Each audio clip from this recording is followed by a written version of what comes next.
الحمد للہ وحدہ والصلاة والسلام علی من لا نبی بعدہ اما بعد فاعوذ باللہ من الشیطان الرجیم بسم اللہ الرحمن الرحیم فذکر بالقرآن من یخاف وعید عن انس بن مالک رضی اللہ تعالی عنہ قال قال رسول اللہ صلی اللہ علیہ وسلم ثلاث من اصل الایمان الکف امن قال لا الہ الا اللہ لا تکفرہ بذنب ولا تخرجہ من الاسلام بعمل والجہاد ماض ما بعثنی اللہ الى ان يقاتل آخر هذه الامة الدجال لا يخذلہ جور جائر ولا عدل عادل والایمان بالاقدار رواہ الامام الہمام ابو داود فی سننہ صدق اللہ العظیم وبلغنا رسولہ النبی الأمی الکریم ونحن على ذلك لمن الشاہدین والشاکرین والحمد للہ رب العالمین۔ یا الہی آج تو صدیق سا ایمان دے، آنکھ دے اور اسوہ فاروق کی پہچان دے، کر مبرہ عیب سے اور عفت عثمان دے، فقر دے کرار کا اور حیدری اوسان دے۔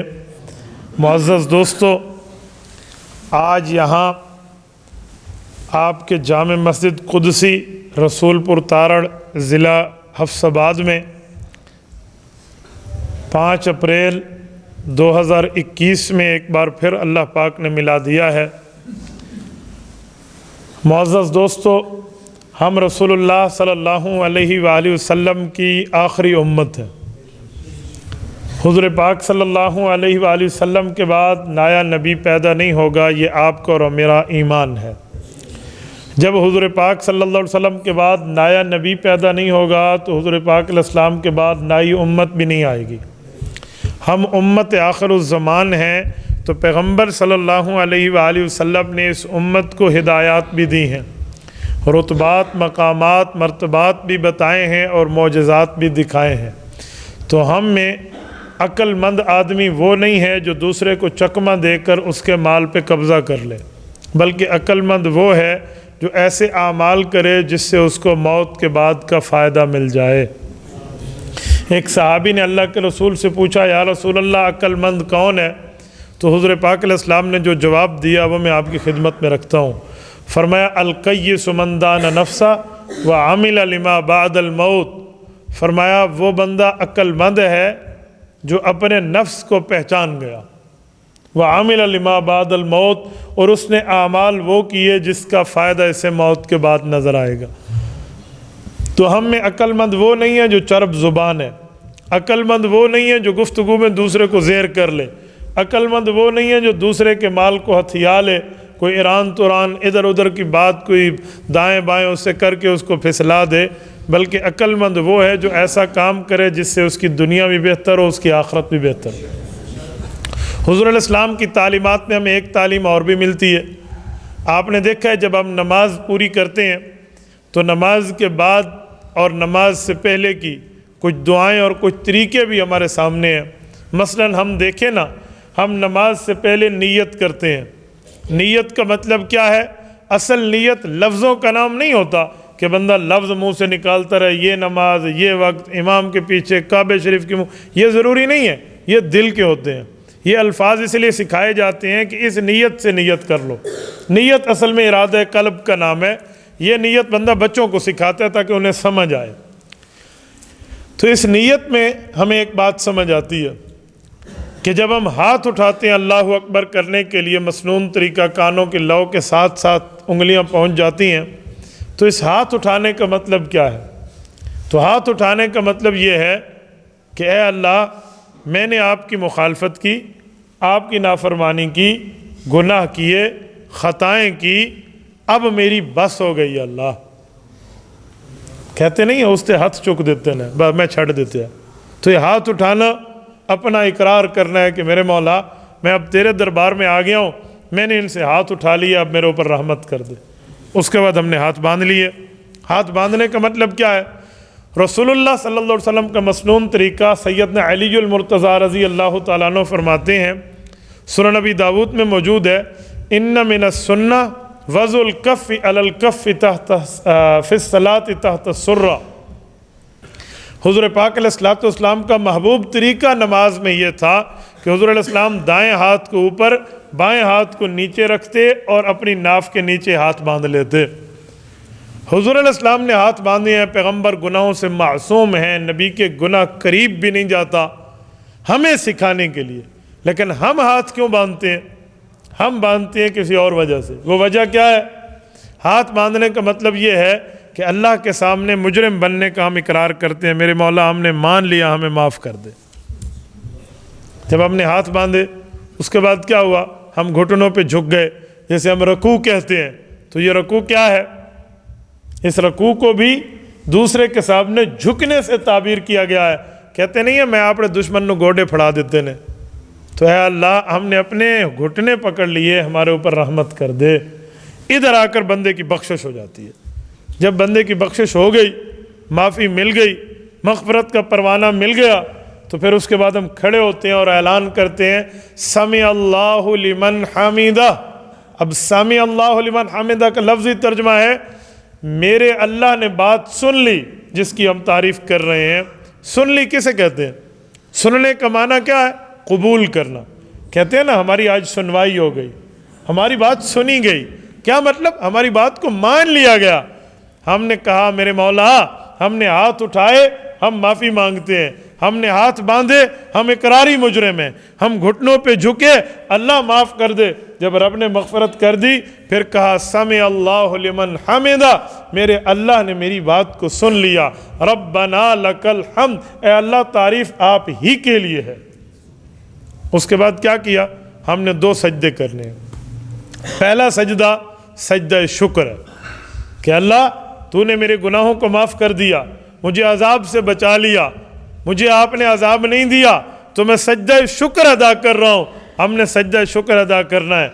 جب ہم نے ایک سجدہ کیا پھر اس کے بعد دوسرا سجدہ بھی ہے، تو دوسرے سجدے کا مطلب اللہ ایک سجدہ میں نے کیا ہے سجدہ شکر، جی تو یہ چاہتا ہے، حق تو یہ بنتا ہے کہ میں نے گناہ کیے، آپ نے بغیر بدلہ لیے معافی دے دی، اب میں زمین میں شرم کے مارے گڑ جاؤں، زمین کے اندر چلا جاؤں، حق یہ ہے، لیکن میں زمین کے اندر نہیں جا سکتا، ابھی زندگی باقی ہے، ایک سجدہ اور کر رہا ہوں۔ یہ 2 سجدے ہو گئے۔ اب اتحیات ہے۔ اتحیات میں حضور پاک صلی اللہ علیہ وآلہ وسلم کی جو عرش معلیٰ پہ جا کے اللہ سے باتیں ہوئی ہیں وہ اتحیات ہے۔ التحیات للہ والصلوات والطیبات، یہ حضور پاک علیہ السلام کا سلام ہے جو اللہ کی خدمت میں پیش کیا کہ میرے مولا مالی عبادتیں، بدنی عبادتیں اور جو عبادتیں نیات والی ہیں وہ ساری آپ کے لیے ہیں، یہ ساری نیاز مندی آپ کے لیے ہے، یہ سارا جھکنا آپ کے لیے ہے۔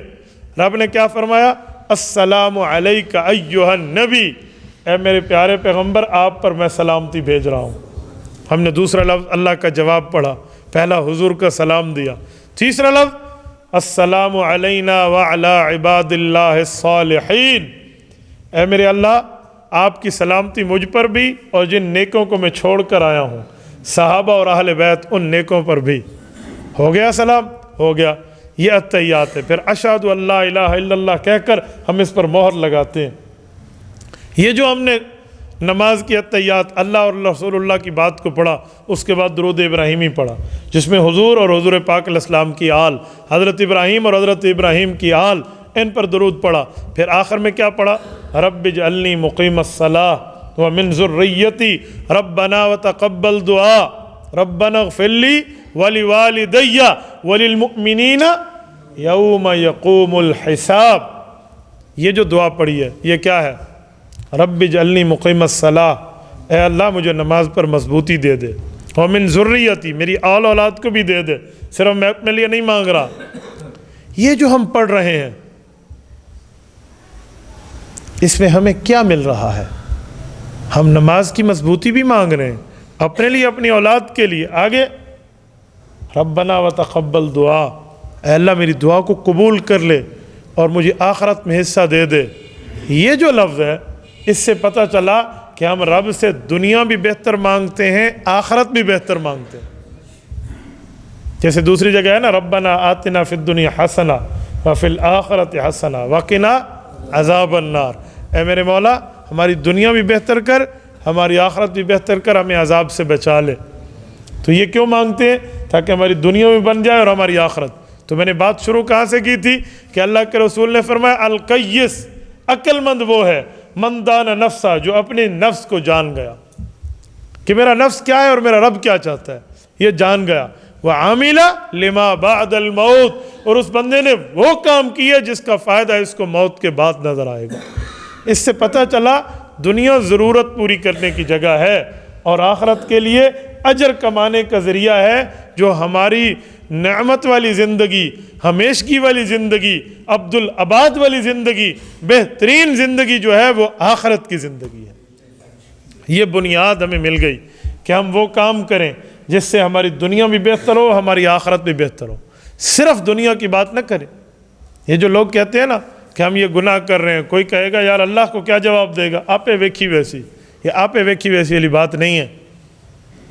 یہ ہے نا کہ اگر خود ہی دیکھ لیا جائے گا جو ہوگا ہو جائے گا، تو پھر ربنا آتنا فی الدنیا حسنہ وفی الآخرۃ حسنہ ختم ہو جاتی ہے۔ تو دنیا حدیث پاک میں ہے الدنیا مزرعۃ الآخرہ، فرمایا دنیا تمہاری آخرت کی کھیتی ہے۔ کیا مطلب؟ ہم کھیتی کیوں بوتے ہیں؟ کھیتی بونے کا مطلب کیا ہے؟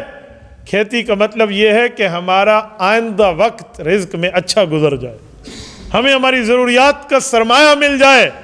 تو الدنیا مزرعۃ الآخرہ، آپ دنیا میں ایسے رہو، یہاں اس کو کھیتی سمجھ کے عمل کرو تاکہ تمہاری آخرت میں تمہیں اجرت مل جائے، اجر مل جائے، بدلہ مل جائے۔ اور یہ بھی آپ نے سنا ہوگا کہ جو کھیتی والا ہوتا ہے، جو کھیتی کو سنبھالتا ہے، نگرانی کرتا ہے، اس کی نیند نہیں ہوتی، اس کا آرام نہیں ہوتا، اس کی غمی خوشی نہیں ہوتی، بلکہ اس کا سب سے بڑا مطمع نظر وہی کھیتی اور اس کی پیداوار ہوتی ہے۔ بارش آ جائے انتظام اس نے کرنا ہے، دھوپ زیادہ ہو انتظام اس نے کرنا ہے، گرمی کی لو چل گئی ہے انتظام اسی نے کرنا ہے، اور اگر اللہ نہ کرے اولے پڑے اس کی ترتیب کیا ہے اسی سے پوچھا جائے گا۔ کوئی وائرس آ گیا، کوئی سنڈی آ گئی جس سے فصل خراب ہو رہی، وہ اسی سے پوچھا جائے گا کہ اسپرے کیا تھا یا نہیں کیا تھا۔ یہ آل ان سب چیزوں کا ذمہ دار ہے۔ تو اس کو یہ نہیں کہتے کہ میں تو شادی میں گیا ہوا تھا اسی وجہ سے میرا یہاں آنا لیٹ ہو گیا کہ میں بارش کے معاملات سنبھال سکتا، میں تو کسی فلاں دوست سے ملنے گیا ہوا تھا ورنہ میں اس کھیتی کو سنبھال لیتا۔ اگلا کہتا، بلکہ اگلے کہیں گے اوے تو نے یاریاں باشیاں پالنی تھی، تو نے یہی اپنی دوستیاں رکھنی تھی، تجھے کیا مصیبت پڑ گئی تھی تو یہ کام کرتا، یہ کام کر لیا تو وہ کام چھوڑ دیتا، تیرا فائدہ ہے اس میں۔ ہر بندہ اس سے ملامت کرے گا کہ تجھے چاہیے تھا تو اس کے اوپر اپنی توجہ مرکوز رکھتا، تجھے چاہیے تھا تو اس کی دیکھ بھال کرتا، کیا تو نے اپنے دوسرے یارانے پال رکھے ہیں، چھوڑ دے ان کو۔ میرے دوستو، حضور پاک صلی اللہ علیہ وسلم بھی یہی فرمانا چاہ رہے ہیں، الدنیا مزرعۃ الآخرہ، فرمایا جو دنیا ہے یہ تمہاری آخرت کی کھیتی ہے۔ کیا مطلب؟ یہاں آپ یوں دل نہ لگانا کہ میں تو شادی بیاہ کے لیے آیا، میں تو اپنے کام دھندے کے لیے دنیا میں آیا، اب میں کیا کروں آخرت کی محنت، میں تو تجارت کے لیے آیا، اپنا پیٹ پالنے کے لیے آیا، اپنے بچوں کی روزی روٹی کے لیے آیا، اپنی بیوی اور گھر والوں کی ضروریات پوری کرنے کے لیے آیا، میں وہ کروں یا نماز پڑھوں، میں دنیا سنبھالوں یا روزہ رکھوں، میں کوئی اور کام کروں یا میں دین کی عبادت دیکھوں؟ بابا یہ فارغ لوگوں کا کام ہے، تم جاؤ عبادتیں جانے، ہمیں اللہ معاف کر دے گا۔ ہم حلالی تو کما رہے ہیں، ہم حلال کام تو کر رہے ہیں، اب بیوی بچوں کا پیٹ پالنا ہماری ذمہ داری ہے۔ پہلے میں ایک تھا، اب میری شادی ہو گئی، میرے ساتھ 4-5 زندگیاں ریلیٹڈ ہو گئی ہیں، مجھے ان کا خیال رکھنا پڑ گیا ہے۔ نہ بابا، یہ تعویلات دلیلیں نہیں بن سکتی، یہ عذر دلیل نہیں بن سکتی۔ کیوں؟ یہ دنیا کھیتی ہے، کھیتی کمانا ٹائم پہ اسے آپ نے کھاد دینی ہے، ٹائم پہ آپ نے اسے پانی دینا ہے، ٹائم پہ آپ نے اس کی دیکھ بھال کرنی ہے، ٹائم پہ آپ نے اس کے معاملات کو سالو کرنا ہے۔ آپ نے دن کو دن نہیں سمجھنا، رات کو رات نہیں سمجھنا، گرمی کو گرمی نہیں دیکھنا، سردی کو سردی نہیں دیکھنا، بلکہ اس کی ضروریات کو دیکھ کر اپنا ٹائم ٹیبل مرتب کرو گے، اس کے معاملات کو دیکھ کر اپنے دن رات کے ٹائم کو آپ بناؤ گے۔ تو اسی طرح یہ دنیا ہماری آخرت کی کھیتی ہے، ہمیں یہاں دیکھنا ہوگا صبح کی نماز کب ہے، ظہر کی کب ہے، عصر کی کب ہے، مغرب کی کب ہے، عشاء کی کب ہے، جمعہ کی کب ہے، روزے کب ہے، زکوٰۃ کب ہے، عیدین کب ہے۔ اور اسی طرح کوئی غلطی ہو گئی تو صلاۃ التوبہ کی ترتیب کیا ہے، معافی کی ترتیب کیا ہے، کسی کا حق کھایا اسے لوٹانا کیسے ہے، کسی کی عزت خراب کر دی اس سے معذرت کیسے کرنی ہے، اور میں نے یوں زندگی گزار کے جان اللہ کو دینی ہے۔ ہم نے تو یوں کرنا ہے، کیوں؟ یہ دنیا آخرت کے لیے کھیتی ہے۔ آپ اس مزارع کو، اس کسان کو، اس انسان کو جو کھیتی کی رکھوالی میں کمی بیشی کر لے، آپ غلط کہتے ہیں، اعتراضات کرتے ہیں، ابجیکشن کرتے ہیں، اور اس کے اوپر اشکالات کھڑے کر کے تنقید کرتے ہیں۔ اوے بھائی، تو نے ذمہ داری کیوں لی تھی یہاں اس فصل کی، جب تو نے یاریاں پالنی تھی، جب تو نے اور کام کرنے تھے، تجھے یہ کرنا چاہیے۔ تو اسی طرح ہم اسے بے وقوف کہہ دیتے ہیں کہ اسے اپنے مال کی پرواہ نہیں۔ تو بے وقوف وہ بندہ اس دنیا میں جسے اپنے اعمال کی پرواہ نہیں، جسے اپنے عقائد کی پرواہ نہیں، جسے اپنے نظریات کی پرواہ نہیں۔ کیوں؟ یہ دنیا آخرت کی کھیتی ہے، جو یہاں بوئے گا وہی آخرت میں کاٹے گا۔ ہمیں یہ کام نظر کیوں نہیں آتا؟ ہمیں اس پر غور و فکر کیوں نہیں ملتا؟ وجہ ہم نے اپنی ترجیحات بدل لی ہیں، ہم نے اپنے معیارات بدل دیے ہیں، ہم نے اپنے ترازو چینج کر لیے ہیں، ہم نے اپنے پیمانے تبدیل کر لیے ہیں۔ پہلے پیمانہ یہ تھا میری قبر کا کیا بنے گا، اب پیمانہ یہ ہے دنیا کا کیا بنے گا۔ پہلے تھا میری آخرت کا کیا بنے گا، اب ہے میری بیوی بچوں کا کیا بنے گا۔ پہلے تھا رزق اللہ نے دینا ہے، اب یہ ہے کہ جاب نہیں ہوگی تو رزق کہاں سے ملے گا۔ یوں نہیں ہے، یوں نہیں ہے بھائی۔ جب تو چھوٹا تھا، تیرے رونے پہ بغیر جاب کے، تیرے جاب لیس ہونے کے باوجود تجھے دودھ مل جاتا تھا، تیری ضرورت کی چیزیں پوری کر لی جاتی تھی۔ اب تو بڑا ہوا ہے تو اسی طرح اللہ کے سامنے رونے والا رہے، اللہ تیری ضروریات یہاں پوری کر کے رکھیں گے۔ ہم دنیا کے پیچھے جتنا بھاگیں گے نا اور دین سے غافل ہوں گے، یاد رکھو دنیا اتنی ہم سے بھاگے گی۔ دو چیزیں ہیں، ایک ہے رزق، ایک ہے آخرت۔ جو رزق ہے نا یہ مقدر پر ہے، اور جو آخرت ہے وہ محنت پر ہے۔ میں ایک دفعہ پھر جملہ کہتا ہوں تاکہ میں اگلا لفظ سمجھا سکوں۔ یہ جو رزق ہے نا، روزی، یہ کس پر ہے؟ محنت پر ہے یا مقدر پر ہے؟ مقدر پر ہے۔ حدیث پاک میں بچہ چوتھے مہینے میں ماں کے پیٹ میں ابھی نہیں ہوتا، اس کے رزق کو متعین کر دیا جاتا ہے، کیا کیا کھانا پینا ہے، کتنا کھانا ہے، سب کچھ لکھ دیا جاتا ہے، اور وہ اس سے پورا کیے بغیر دنیا سے نہیں جاتا۔ اور جب وہ پورا ہو جائے پھر ایک قطرہ بھی وہ نہیں لے سکتا۔ کہتے ہیں نا، منہ میں چمچ سے پانی ڈالا اور غرغرے سے نکل آیا۔ کیوں؟ وہ جتنا پانی پینا تھا پورا ہو گیا۔ تو رزق تقدیر پہ ہے، مقدر پہ ہے، قسمت پہ ہے، جو لکھا وہی ملے گا۔ اور آخرت مقدر پہ نہیں ہے، آخرت محنت پہ ہے، کوشش پہ ہے، لگن پہ ہے، عمل میں ہے، تگ و دو پر ہے، وہ مقدر پہ نہیں ہے۔